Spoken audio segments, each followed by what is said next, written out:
Hello, happy Friday, happy New Year's Eve. Welcome on into Let's Bet It. Lauren Jabbar here with Jared Smith. Jared, we have made it the final Woo! day of the 365 days of 2021. It's crazy. This year has flown by. We're here, baby. We're here. Flown, flied. I always get that one wrong. Flew? Flew. I never get the past Yeah. tense of that verb right. I always screw it up. I'll trust you though. Yeah, it's flown by. Sure. 2022 is tomorrow, less Yes. than 24 hours away. It's crazy. But to wrap up the year, we have some of the most exciting games yet. We have 10 NBA games on the slate. There's bowl games, but most importantly, we have the college football playoff games today. 4:30 p.m. Eastern time. We got Bama taking on Cincy. 7:30 p.m. Georgia taking on Michigan, baby. Oh boy, Let's she's ready. go. I actually woke up today extremely nervous. My palms are sweaty. Wow. Mom's a heavy vomit on the sweater already. Mom's spaghetti. He's nervous. But on the surface, he look calm and ready to drop bombs. But he keeps on forgetting. Okay, I just had to go. He's a Michigan. That's a Michigan guy too, right? Eminem. I mean, that's like the whole. You got the whole ensemble. You know, you're in character. You've got the Michigan shirt on. You've got Michigan rap songs with Eminem. Now what's next? You know, are you gonna make it down? You're gonna hop on a flight after the game, go down to Miami, and start tailgating? You better believe your butt. If they win today, I will be. You're gonna play. You're on the title championship game. Okay. On January 10th. Where is the game? Do we? I don't know. Indianapolis. Well, that's. I'll be honest. That's like a Big Ten country right there. That's a good spot for Michigan. They already took control there a couple weeks ago when they won the Big Ten championship. So they have good feelings and good vibes about Indy. It would be incredible. Yeah, I'll be there in 2 seconds. It's going to be two fun games. I think the entire bowl, and I'm sure we've discussed this before. If not, we should beat it with a dead horse. There are never too many bowl games. I don't care how dopey or how gross with the mayo some of the sideshows can be. If you haven't been if you've had work the last couple of days, I'm sorry. It's like the best stretch of not having to do anything. Waking up from 11 a.m. until 1 a.m. last night, just college football straight through. The games yesterday were really good. They were all pretty much close games. There were comebacks. There was overtime. There was blown calls. There was coaches getting mayo dumped on their head. There is no such thing as enough bowl games. I love this time of year. Tennessee game, wild. The fact that South Carolina won, wild. There was just so many things that happened yesterday. That Carolina-Tennessee game, the last 30 seconds was maybe the most stressful thing I've seen all bowl. And the Big Ten too. It bodes well for your Wolverines tonight. Mm-hmm. The Big Ten hasn't lost. 5-0 straight up. 5-0 against the spread. Yeah, I'm happy that Michigan plays before Penn State because I am convinced tomorrow my boys are losing. All their best players are out for that game, and Arkansas has looked really good at times this year. I know they've had some rough stretches too, but. I don't think Penn State's going to do well tomorrow. We'll get to that game tomorrow, but the Big Ten's done really, really well so far. And it doesn't surprise me, right? Well-coached teams, big in the trenches. It doesn't surprise me that the Big Ten does well. And they always tend to do well in bowl games because of those factors, because they're organized and they're disciplined and they run the ball and they play defense. And usually those types of, styles win out in these playoff format games. It is crazy. We're going to break it all down today because we have a lot to talk about. I'm going to try to keep it together. Honestly, my heart is beating 200 beats per minute. Baby bunny rabbit. I feel like I'm playing in the game. I woke up this morning and I'm like, oh my God, it's game day. It's game day. It's I don't even know, but it's fine. We're gonna stick. I need a live camera on you later tonight. I know you're working, but I need I need an LJ cam. During the game. I'm a Michigan fan living in Georgia country, so it's a different vibe. It's a different vibe, but you know what? It's true. You're right. You are in Georgia country. Yeah, we're gonna make. You don't want to wear that shirt around too much tonight. You might get tomatoes thrown at you.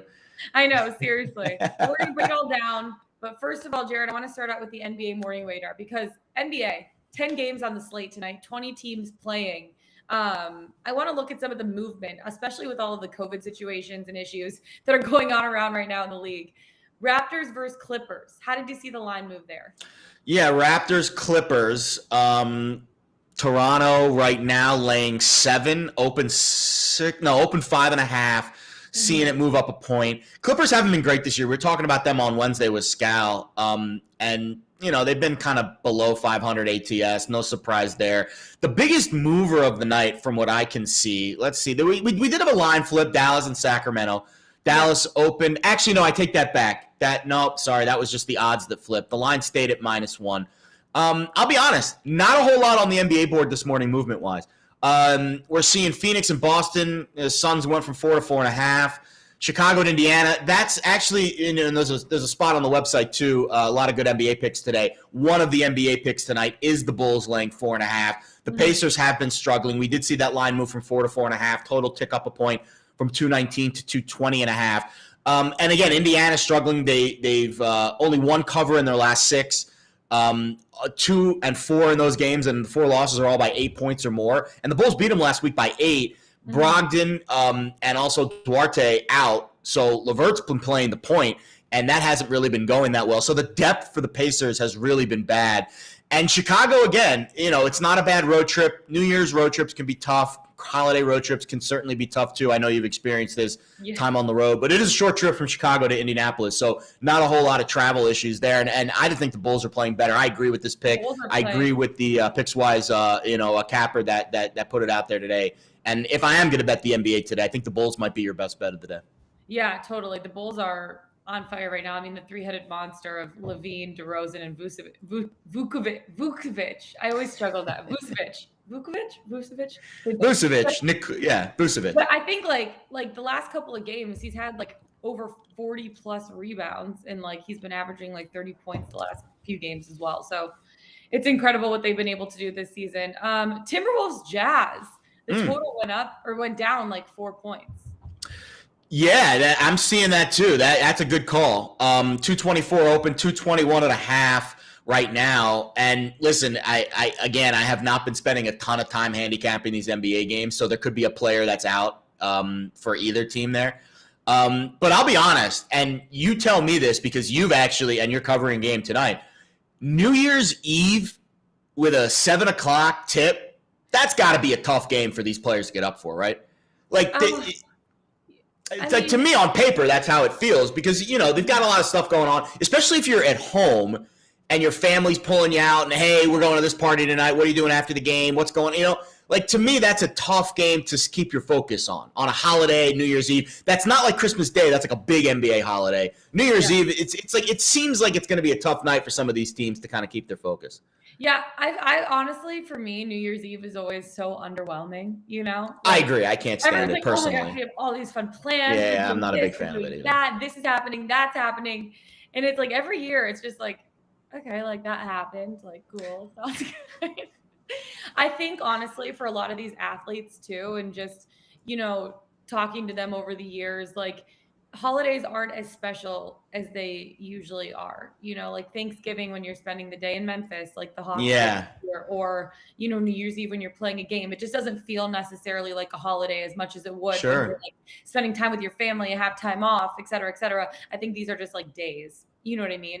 Yeah, 100%. So it is really interesting. I've worked the New Year's Eve's games the last 3 years. Yeah, I feel like for you, this is very normal working time. Because you've been in hockey and the NBA, so you've worked this chunk of the calendar where it's Christmas, New Year's, and then you're really good again until Easter. But by Easter, I don't think Easter has the same weight as Christmas and New Year's does.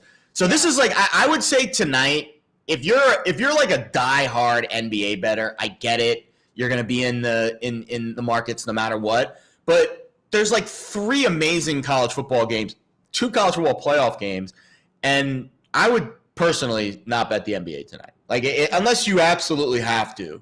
Like, unless you're just, like, gravitated towards that market every day. Mm-hmm. This is a good day to chill with the NBA and watch these college football playoff games. We'll get into the NBA next week for sure. There are a lot of college football games going on today, 2 very big ones. Let's bring in Mark Zinno because they're college football expert. He always gives great opinions on these games, and I know he's tailing me on my Michigan Wolverines. Oh, boy. So we'll especially welcome him into the show because of that. Mark, how you doing today? I am fine. I am a victim of what happens this week of the year of just not knowing what the hell day it was, so I apologize. I literally did not know what day it was. And I got the notification on my phone. I'm like, wait a minute, I thought this was tomorrow. And then I look at my calendar. I'm like, oh, that's today. So I'm an idiot. I apologize, but I appreciate you guys having me here. You're doing just fine, bud. I was telling Jared, I think the days between, like, if you're not working and like you don't have a normal, like if you have like a normal 9-to-5 job, most people are not working this week between Christmas and New Year's. And it's like a week where you just don't know what day it is and you're just full of cheese. Like, you know what I mean? Like all you're eating is cheese. You and the cheese. Prince Chedward. I sent you that I sent you that the tweet of the Cheez-It Bowl mascot, Prince Chedward. I feel like that's your guy. It's my favorite. I was eating toasty Cheez-Its while watching the Cheez-It Bowl, and I'm like, this is full circle moment right now. This is actually a full circle moment. I know. Okay, so let's get into some of these football games tonight. You guys are both on both the playoff games. Do you have any other bets for any of the other bowl games going on today? Either of you? Mark, I don't have anything, but Mark, I'm curious your thoughts on Rutgers Wake because legally I can't bet the game. Yeah, but I feel like the dogs are live in both of these replacement games, right? You really trust run offense. I know Wake's defense is bad. I mean, I would look at the total and look at the over because Wake just trends to the over, and Rutgers' defense is bad. They're last in the Big Ten in defensive efficiency, so they're going to be able to be scored upon. I think you have to look at a situation where the numbers work out that Wake has to get to 40 and Rutgers has to get to the mid-20s, and that should get you over your total, which I think is about 67 is the total, but it should get you in that range. It's gone down a little bit. I'm seeing 63 now. It's gone down. So maybe maybe that might be a good buy low spot. But like, I'm more curious to me, like motivation wise, to me, the game motivation where, you know, you're supposed to play one team and then another team hops in, you know, does Wake let that, like, to me, that's like, oh, now we got to play Rutgers instead of this other game. Like, I'm curious, like motivation wise, it's probably a little tougher to gauge, right? Well, I think it's I think Wake looks at it as a downgrade. A&M was exactly right, and so now they may let their foot off the gas pedal. Could be a spot where if you're laying that 17.5, it's a spot where Rutgers could be like, hey man, we're playing with house money. We don't even need to be here, or we're not supposed to be here. Let's give it our all and see what the hell happens, and try to finish a season at 6 and 7. So from that standpoint, I think Rutgers probably has a little bit more motivation. Wake in a letdown spot, but when you just match up these two rosters, guys, and you put them side by side, especially Wake's offense versus Rutgers' defense, it's just too much of a big gap, right? Like Wake is more talented offensively and can score at will offensively. And I don't know that Rutgers has the chops to keep up. Mm-hmm. I don't think so either. I'm also looking at the Washington State CMU game right now, and I have CMU plus 6.5 in this game. Well, you look at this matchup, it came to fruition, right? Because Miami withdrew from the Sun Bowl and Boise State withdrew from the Arizona Bowl. So, hey, hence you get Washington State playing Central Michigan. I'm really happy that they both get to play in a bowl game right now. Washington State, 3 of the last 4 they won to become bowl eligible. CMU finished with an 8-2 mark, 6-2 against MAC opponents. Alex Glaze, who is our capper of the MACtion. He loves the MACtion. But Central Michigan comes into this game as 7.5-point underdogs. Now they're 6.5, I think is what the spread is right now, which is what I locked it in at. But the Chippewas, they closed the regular football season riding a 4-game win streak. I think they're going to be able to move the ball against the Cougars defense. Nichols III will be the player to watch for CMU in this game. And if Chippewas can get their ground game going against a Washington State run defense that really hasn't been that impressive this season, I think this game could have some upset potential. So I'm taking Central Michigan plus 6.5 in this one, but I'm also sprinkling the money line at plus 210 because why not? I could actually see them winning this game straight up. Lauren, I think it's a real smart play. I mean, every time you get a high-level mid-major or high-level, group of 5 team going up against a middling Power 5 team, I'll usually side with the high-level group of 5 team like Central Michigan. You get a MAC team going up against a Pac-12 team like this. This totally favors Central Michigan. Don't bet against the MAC. It's always bad. It ends up being a bad proposition. They love to show up for spots like this. They love to prove that they can play with the big boys. Earlier this year, Western Michigan toppled Pitt, and look where Pitt finished. Playing in a New Year's Six bowl. So, from that standpoint, I look at Central Michigan as a very good play here. Love the money line sprinkle. I think it's really, really smart. But would have loved this at 7.5. Would have been an easy bet for me at 6.5. I'm a little sort of squeamish. Just because some quirky things can happen. I mean, look at Wisconsin and Arizona State last night, how much that point makes a huge difference. You get it at 7.5, you're a loser. You get it at 6.5, you're a winner. And so something like that could come to fruition. But I love where your head is on the handicap, Lauren. There are sevens available. Kip, baby. Fire up Kip. There are sevens available. Actually pretty widespread. So you can get 7 right now if you want it with CMU. I'm seeing a few shops still hanging 7. Again, this is the motivation factor for me. So you get Dickert, the new head coach at Washington, who was promoted from the interim job, and I would expect Wazoo to be very motivated. But then you get this replacement situation, and I would agree with Mark that I think hurts the team that was already scheduled to play, and it helps the team that is fired up and getting ready to play a new opponent. And I know this is a bit of a different spot than the Rutgers spot because Central Michigan was already planning on playing in a bowl game. It just, the whole Arizona Bowl situation, got shifted around. So CMU got moved to this game. So I don't know if this situation favors CMU as much as the other situation favors Rutgers in terms of motivation, because CMU was already preparing to play in a bowl game. In fact, I would kind of call it a wash, and that's why I think you're getting the full 7. That would be a really good way to play it. But I don't know, something weird. To me, Washington State really should blow this team out. Like, they really should. Central Michigan's had some really bad losses this year, but I'm not playing it, but I certainly agree that the motivation is good on both sides. I want to add one thing for Wake. Clausen has not been good in bowl games, Mark. I know you've probably paid attention to this. He's 2-5 against the spread in bowl games at Wake. Like, he's not a great bowl coach. And when you're not a good bowl coach and you have extra difficulties, obstacles, motivation hurdles to overcome because your opponent changed, and how is Wake going to be up for this game? I don't know, 17, man. Like, I'm not legally allowed to bet the game here in Jersey, but I would consider taking 17 with Rutgers, and I think the over is a good play too. I think both of these teams are probably going to put up some points. Yeah, I mean, I can't argue with you that 17 and a half is a lot of points in a bowl game. And also, double-digit favorites have not covered yet in the bowl season. They're 0-5 against the spread. You know who's going to cover, I think? Cincinnati is taking on Alabama today, 4:30 p.m. Eastern time. It's the college football playoff, game number 1 on a 2-game college football playoff slate today. 4:30 p.m. Bama versus Cincy. Cincy right now 13.5-point underdogs. Can you find it at 14 anywhere, Jared? Yes, FanDuel. Yeah, I already have it at FanDuel 14, and the money line plus 440, which has come down a little bit. FanDuel's got and it's no surprise. Everyone's on Bama. The entire world is on Bama, and FanDuel's a very public shop, so I'm not surprised that they've got the most disadvantageous line to bet Bama. Doesn't surprise me. Except for me and you, Jared, because we were taking Cincy plus 14 in this game. But Zinno, I want to ask you, so 2 corners projected to be drafted for Cincinnati. Jim Thorpe, winner of the best corner in the country. John Mechie, out for the year with a torn ACL.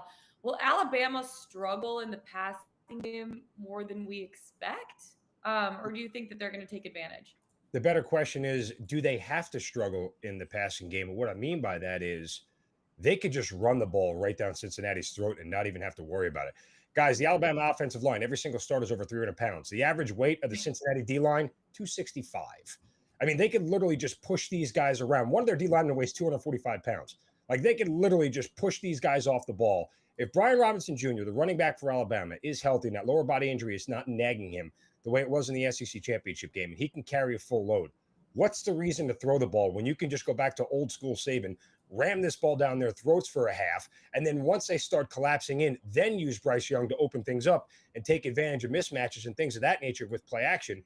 I mean, this is an easy game plan for Saban. I'm not sure he has to overthink this and try to get creative the way he did against Georgia in a much different defense. Now, granted, Georgia's corners aren't as good as Cincinnati's, but Georgia's defense as a whole is much better than Cincinnati's. And what a game plan Saban put together there. So if I look at this and I go, Saban goes back to old school Nick Saban, run the ball, play defense, and we're going to get the heck out of here by choking the life out of this Cincinnati team. I don't think that the corners come into play because I don't have to go at them routinely. I get it. It's Bryce Young, and he's the Heisman Trophy winner, and he's probably the best quarterback in America, objectively. Yeah. But why force him into a game plan? Why play right into Cincinnati's strength? Do something that's your strength. That's running the football. They should easily be able to jam this ball down Cincinnati's throat and never have to worry about it.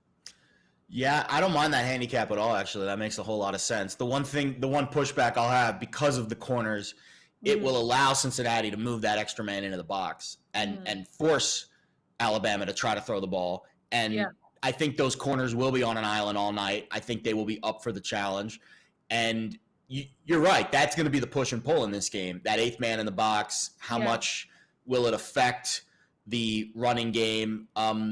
again, I think the size is important, but I've also seen it in certain bowl games too, in certain spots, and also just in general. Sometimes the lighter, quicker defensive linemen can, cause some disruptions. Yeah. And I've seen that happen too, especially when the service, and I know you watch these service academy games a lot too. A lot of times their defensive line is undersized, but they find ways in the gaps, and their gaps sound. So that's going to be the chess match all night. I agree. Right. Alabama's offense against Cincinnati's defense. I think Cincinnati with Ritter is going to have an edge. I think their offense is going to have, a little bit of success. Alabama's defense has not been, the rough and tumble unit that we're used to seeing. They've shown at times to subpar offenses this year. Yeah. They've given up yards. They've given up points. So I'm a little concerned with Desmond Ritter's consistency because, he can be a little streaky sometimes. And if he is afraid, I don't want to say afraid of the moment, but a little overwhelmed by the moment, he could be a little inefficient. But to me, the Cincinnati defense, which is first in pass efficiency this year and really has been one of the best units that not a lot of people talk about because they play in the conference that they play in, they're going to be up for this game. And they've been up for these games in the past. Georgia last year, they were up for that. They're not going to be afraid of this moment. And I'm telling you, man, I think of the two, this is going to be the closer of the two games. I really do. I think Cincinnati wins outright. I know I'm crazy, but you know what? If it happens, I'll be the only one predicting it. So I'm taking the Bearcats. I sprinkled the Cincinnati money line today too. I'm right there with you, Jared. They have one of the best secondaries in college football. They're facing Alabama offense without one of its star wide receivers. I just think that in a game like this, Cincinnati's rushing attack can control the pace of the game. I wouldn't be stunned. I really wouldn't if they pulled off an outright upset. I looked at some of the stats because when stats favor me, obviously I love them. Cincinnati covered the spread in their last 5 games as an underdog, including last year's Peach Bowl against Georgia, which was a double-digit number. So I like Cincinnati in a game like this. And again, never underestimate motivation. And they've made history so far. They become the first non-Power 5 team to reach a college football playoff. They have an opportunity to make even more history if they knock off Bama this afternoon. Bama's coming off of that big win against Georgia, but I just think Cincy has a little bit more motivation in this spot. Coming in as a 14-point underdog, they want to be able to show what they're capable of doing because they are a really, really strong team. And Mark, I'm not, putting aside anything that you're saying because everything you're saying is completely accurate. I have a feeling. We're allowed. Listen, smart handicappers and very respected people are allowed to disagree. There's no animosity at all for sure. There's easily Bama could just come in there and roll. I will say this, based off of Mark's handicap and based off of what we're saying, I like the under a lot. If Bama is going to just pound the rock all day long and Cincinnati's defense is going to be up for the challenge and they're going to try to play ball control on their end with their running game and with Desmond Ridder controlling the clock, to me, this total's too high at 57.5. So I'm stacking it up 1 unit on each. I know I've been giving out all the bowl plays on my Twitter thread, and I'll post them right before the game, but I'm doing 1 unit across the board, under Cincinnati and the money line. So 3 plays on this game for me total. Dog, under, money line, dog, and I'm expecting – I hope it's not – I know a lot of the semis have been blowouts. Yeah. I hope this one's close because this game, if Cincinnati's able to find a way to win this game, it will change the way people view the college football playoff because the group of 5 teams have been left out and they haven't been respected, and this is a chance for them to really gain some of that respect and to show that a team from outside the SEC or the Big Ten can actually win the national championship. It hasn't happened, right, in a long time, right? It's been all SEC and Big Ten teams. It's crazy. To your guys' point, the last 3 times Bama was a double-digit favorite against an SEC team this year, they failed to cover all 3 of them. So they haven't really had a lot of luck as of late being a big favorite against, equally matched teams. Now, is Cincinnati an equally matched team? That's the one question we're all trying to figure out. We're going to find out. Yeah, we won't have an answer until about 6 o'clock tonight. So from that standpoint, we're all sort of wondering with this thing and how it's going to shake out. I would tell you, too, when you talk about stacking the box, though, a lot of this comes down to what Bill O'Brien, the offensive coordinator for Alabama, and Nick Saban decide to do as far as formation is concerned. Because they have all the receivers, they can spread this thing out and force and still run the ball, spread out and still be able to run the ball effectively because one-on-one they can beat the guys up front and create some big holes. It's not going to be this double tight end set where they're running and you could, that 8th man in the box makes a difference. If they spread them out, and even if they use the short passing game, the way they did against Georgia, which was extremely successful against a very aggressive defense, that's another way that Bama could take advantage here. I'm incredibly curious to see how the game plan unfolds. This looks like a great live betting situation, especially when you start out with a double-digit dog like Cincinnati. If Bama scores early and you see that line inflate to 3 touchdowns, like let's say Bama gets the first possession and goes down the field and scores a touchdown, and that 13-14 inflates up to 18 or 19, that's a great spot to jump on Cincinnati live in-game. Agreed. Because I believe Cincinnati will do everything to keep this thing close, and you get a chance at a backdoor cover late. Again, I wouldn't bet this game at 14.5. You give me 13.5, even at 14, I'm not comfortable doing it. I don't see the point in paying the juice with Alabama when Cincinnati, as you guys mentioned, the live dog that they are, and how much of the public really believes that they can win this game. It doesn't make a lot of sense to me to do it. So I'm 13.5 or lower. I wouldn't bet it at 14 or 14.5. I'll add some stats. I know Lauren thinks they're for losers unless they favor her. Saban 10-7 against the number in bowl games. Fickle 2-2. Very small sample size with Fickle. And maybe Lauren won't like the numbers for the next game we're going to talk about, but we can save those for a few minutes. Let's move on to 7:30 Eastern time, because there's a big game going on. I don't know if you guys have heard. There's a big game going on between Georgia Bulldogs and my Michigan Wolverines. Okay, Zinno, I like you now because now we're on the same side. So, oh boy, let's be friends again. You want to be friends? Full disclosure, Lauren, I have been sitting on a ticket since post Michigan Ohio State for Michigan to win the whole thing at plus 750. Wow. So I've been sitting on that ticket for a while now. Now, my hope is, in the big picture, just financially, that Bama and Michigan make it so I can hedge the hell out of that ticket and walk away with some money regardless. That my plan literally was to do that with Georgia, because Georgia was supposed to beat Alabama, and then it was going to be Georgia and Michigan in the national championship game, and I was going to hedge it with Georgia. So right now I'm all in on Michigan from that standpoint. I am really struggling with this game right now from a side standpoint. I only see 2 outcomes, to be honest with you. I think one outcome is Georgia wins handily and covers, or Michigan wins by a field goal. I don't see a situation where Georgia wins but doesn't cover. Like, either Michigan's going to dominate this game and own it, or Georgia's going to dominate this game and own it. This is a battle of wills here, and one team is going to come out on top. I have a hard time believing this will be a back and forth, last team with the ball possession kind of wins kind of game. I think one team will impose their will over the other. I tend to think that it's going to Michigan. I know I'm supposed to remove recency bias, but I can't get out of my head what I saw happen to Georgia in the SEC championship game. I think Michigan right now is the best playing defense in the college football playoff. They may not statistically have the numbers, but that's the best defense heading into the college football playoff of all 4 teams in this thing. And I trust them. And if Aiden Hutchinson and company can get home and create problems for Stetson Bennett, who we saw is not very good under pressure. Like, he doesn't know what to do with the ball. Like, he hasn't been pressured all year long. He doesn't know what to do with the ball when he's pressured. If they get there and can do it with 4, it's going to be a long day for the Georgia Bulldogs. They're going to be scratching their heads wondering what the hell happened from 13-0, from 12-0 to, oh, God, we don't even have a chance to win a national title. That can happen real quick to Georgia. Yeah, Jared, I want to pose this question to you because both quarterbacks aren't necessarily, between Stetson Bennett, Cade McNamara, they're not the focal points for the offense, right? Which quarterback do you have more faith in? Because you have Georgia in this one. I mean, both are good quarterbacks, but neither of them are unbelievable quarterbacks. Yeah, I mean, I think neither are guys that I wouldn't put them in the Mahomes or the, category, or even like the Joe Burrow category right now in terms of guys that you trust to push the ball down the field in a big game. But I'll be honest, McNamara, he shut me up a couple times this year. He shut me up at that game at Nebraska, even though Nebraska was able to cover by the hook. We were on opposite sides there.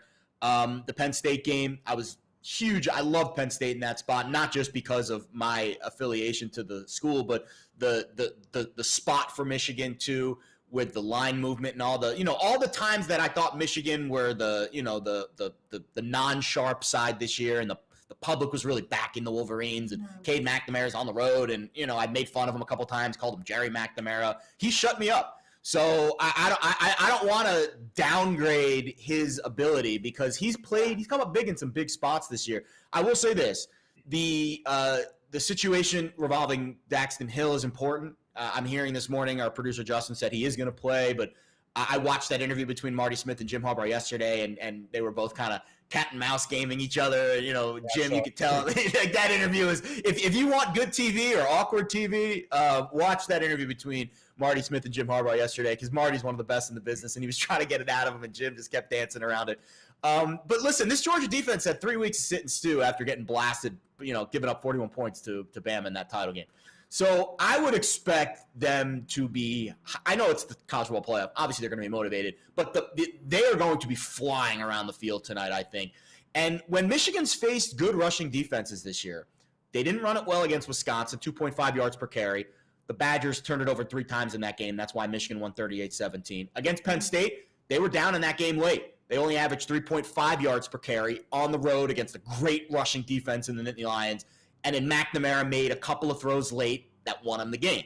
So is that going to play out this time around? Maybe. I know Georgia's going to shut down the run. It's all about can Cade McNamara make throws to beat them. The Michigan defense on the other side, let's talk about Georgia's offense against Michigan's defense. Yeah. Man, go back and watch that game against Kenneth Walker and Sparty.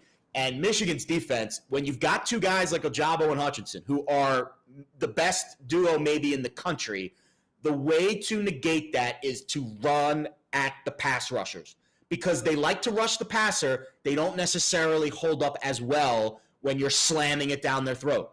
So Georgia, who runs it well, 20th in yards per carry, 33rd in rush yards per game this year, to me, that's the strategy for Kirby Smart. Take the pressure off Stetson Bennett, who, by the way, threw 2 picks in the SEC title, but also threw for 340 yards. I know some of it was garbage time.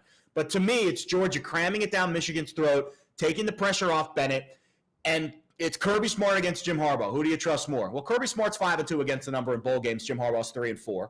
So historically speaking, Smart has been good in these spots. Jim, not so much. And I just get this feeling that the 7.5's been dangling out there for 3 weeks now, and it hasn't moved. All the action's coming in, public dog on Michigan, and they're trying to bait you to take the Wolverines here. And I just have a feeling Georgia's going to play a lot differently than they did in that SEC title game. And again, like I said, I think this is going to be the blowout of the 2 games today. I think the Cincinnati-Bama game is going to be the close game. And I think Georgia wins. I think they win going away. I laid 7.5 this morning, minus 105. I'm already seeing the odds tilt to about minus 110, minus 115. So if you want to get Georgia, it might move back to 8 or 9 by game time, because I really do think the Bulldogs are the right side here. Take the bait, baby. Lauren, I'll give you one more. I'll give you one more on Cade. Look at the defenses that he's faced this year. Iowa, Wisconsin, Penn State, Ohio State. These are all top. Yeah. Most are top 10, but Ohio State's a top 25 defense in the country.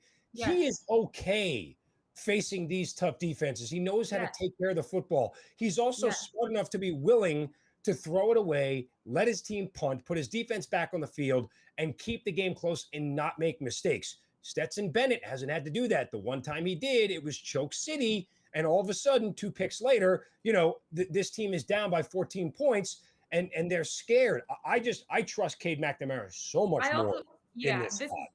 I do too. This is one of those things. Again, I said this is the same thing against Ohio State. Cade McNamara just needs to protect the ball. Don't throw interceptions. Protect the biscuit. Okay, these are 2 of the best O-line. Protect the biscuit. These are 2 of the best O-lines in the entire country. I want some biscuits right now. On the run game, right? Each line for me in this game is the most critical for the team that's going to come out on top. Michigan is going to depend on their O-line to be more physical than Georgia's defensive front. I think that is going to be a big key for this game. Blake Corum, Hassan Haskins need to have high caliber games to be able to win this game. Okay. But this is one of those things. You were talking about that loss to Michigan State, Jared. After that loss, Michigan went 5-0 straight up and 5-0 against the spread after that. They were fantastic loss. Down the stretch, Lauren. Yeah. Lauren, they were unbelievable down the stretch. After beating the Buckeyes, which in the first 4 minutes of the game when Alex was on Ohio State, he goes, I'm going to the driving range. I've seen everything I need to see. Michigan knows what they're doing. And you think, after a big game against Ohio State like that, the Big Ten championship, it's a letdown spot, right? Nope. No, there's no letdown spots at this stage. These kids are so up for these games. I don't think you can call any game at this stage a letdown spot. Michigan's cooking. Fantastic bargain at plus 260. Give me their money line. I'm also taking their spread. So I'm taking them plus 7.5. But I'm putting like 2 full units on money line. Wow. That confident. in my Michigan Wolverines. I don't know if that's coming from my heart. I don't know. That is definitely coming from your heart. Way, let's go. No, it's coming from your wallet is where it's coming from. That's the most important place that it's coming. Forget your heart and your head. 2 units is coming out of your wallet. Zinno's ready to fire away on the Wolverines tonight. You guys, listen, I like when we're on opposite sides of the game because I think it makes the debate more spirited. Mm-hmm. I hope that we get 2 awesome games today. I think one of them is definitely going to be a blowout. History tells us these semifinal games have been blowouts. So odds are one of these games is not going to be close in the fourth quarter. But I'll be honest, this has been, and Mark, I know you've been doing this for a long time, this has been the craziest college football season that I can remember. Recency bias, I'm sure, plays into that. But tonight feels like a culmination of sorts. I like that it's on New Year's, and like tomorrow we'll turn the page to a new year with 2 finalists, and I hope the games are great. And it's really been a fun college football season. It really has. Mm-hmm. Absolutely. Okay, before we get into our best bets and Pickswise 3-star play of the day, I need to mention, because I forgot to mention it during our NBA segment, Pickswise website, make sure to check it out because Philip Tomic has hit 2 same game parlays this week of plus 1280 and plus 920 in the NBA. And he has another one today for the Suns Celtics game. So make sure to check that out because 3rd time's the charm. I think he's going to win 3 in a row. That's pretty incredible. Plus 1280 and plus 920. Check it out. Pickswise.com website. You love to see it. All right. 3-star play of the day, Jared. Hit us with it. What do we got on the I'll be honest, the whole site is stacked today. We got horse racing. You want the Fairgrounds race 7. We got Martin Pennington giving the pony picks out today. We talked about Philip's propensity for same-game parlays. We also gave you the Bulls a little earlier in the show. I will reinforce that pick now. That is the 3-star NBA play of the day. The Bulls laying 4.5 at the Pacers. I won't give away the handicap. Either go back and watch the show from a little earlier, or more importantly, go to Pickswise.com, read about it. And oh, by the way, I didn't write this in. Actually, no, I did put this in the rundown, but I wanted to give this out too because I'm dropping my NFL best bets column just shortly after this show. And I want to make sure everyone goes and reads it because I'm including a teaser from tonight's college football playoff game. I know that sounds crazy because I never tease, literally, this is the first time all season that I've teased a college football game. But the Georgia spot just stuck out at me to get it through 7-3 in a low total game. I won't tell you who I'm teasing it with, but I want you to go read the column. But there's a lot of great content. Ross Tucker, our guy from Pickswise Playbook, wrote a college football column on the site. There's so much great stuff. Obviously, the stuff we do on the show is cool, but go read about what we're writing about because there's a lot of great info on the site that we don't talk about on the show that certainly needs to be discussed and read. So head to Pickswise.com and check it out. Check it out. All right, best bets of the day. Mr. Zinno, who you got? I actually like in Georgia, Michigan. That total seems low. If you look at Michigan, what they've been able to do down this stretch, they scored 42 or 44 rather against Iowa. They scored 42 against Ohio State. I mean, this is an offense that can put up points because they can run the football and do so successfully. At that, do you really think that Georgia's going to be able to win this game without getting into the high 20s? I mean, I'm looking at 27-24 kind of final. This should get into the low 50s for both teams. I think they're both going to be able to score. As you said, I don't think it'll be back and forth, but somebody's going to get out early into the early 20s and force somebody to chase and come back in this thing. 45.5, a low number. I'm going to take the over Georgia, Michigan. Also with a little extra play on the Wake Forest team total over 40.5 today against a bad Rutgers defense. I like that over in Georgia, Michigan a lot. That I just put that. I just put a unit on that. I like that a lot. Yeah. All right, Jared, who you got? Well, listen, Lauren. First of all, you've been a little. You're coming back to earth a little bit in the standings a little bit, and I need to figure out. I know, but listen, the numbers don't lie. They are what they are. I need to find out a way to catch you, and I wouldn't recommend this as like this isn't a traditional best bet for me. Usually I would take the points in this spot, but I've got my back against the wall. I'm the more desperate team here because I'm down 17 units to her in the best bet standings through 3.5 months. So I got to find a way, right? I'm embarrassed, Mark. I don't know what else to say. It's embarrassing, but I got to find a way to make up ground. And how do we best do that? We take a page out of my lovely co-host book and we start sprinkling Trayvon Diggs over a half interception at plus 600, or it was plus 500. Stop embellishing. It was plus or 500. fill in the blank, or Or Cincinnati on the money line at plus 440. I'm not going to beat the handicap that, go back and watch exactly why, but I will say this. In these games, we've seen crazy shit happen. And in these bowl games, there is no reason, based on what I've seen over the last 2 weeks, if Cincinnati covers, there's no reason why they can't win the game. And that tends to be the equation. If they cover, the teams tend to win. It's about an 80% equation. So if I like Cincinnati to win the game, if you like Cincinnati to cover, you should be sprinkling the money line here. I got plus 440 over at FanDuel. It's down to plus 425 now. I think that number's fine. Anything above 4-1. Let's go Bearcats! Shock the world, baby! Desmond Ritter! Go blue, baby. That's all I got to say about that. All right, mine, best bet of the day. I can't go without at least one ice pick, right? The Ducks taking on Vegas Golden Knights. I like VGK puck line at plus 138. I like the value in the plus money. Ducks are trying to snap a 2-game losing streak right now. Golden Knights won 6 of their last 7 games, and they've been on a roll offensively. 13 goals in the last 3 games. Okay, that's pretty good. They're converting over 20% of their power play opportunities, which is really good as well. It's 12th in the league. The Ducks struggled in recent games defensively, especially on the road, and they're going to have a hard time slowing down the Golden Knights, in my opinion. Offensively, the Ducks have only scored 7 goals in their last 4 games, as opposed to VGK's 13 goals in the last 3. Vegas 8-2-0 in their last 10 games against the Ducks. They're going to have a hard time keeping up with VGK. Vegas. Big win here. Puck line plus 138. I got that on FanDuel. So that's my ice pick for Puck today. picks. Go Blue. Go Bearcats.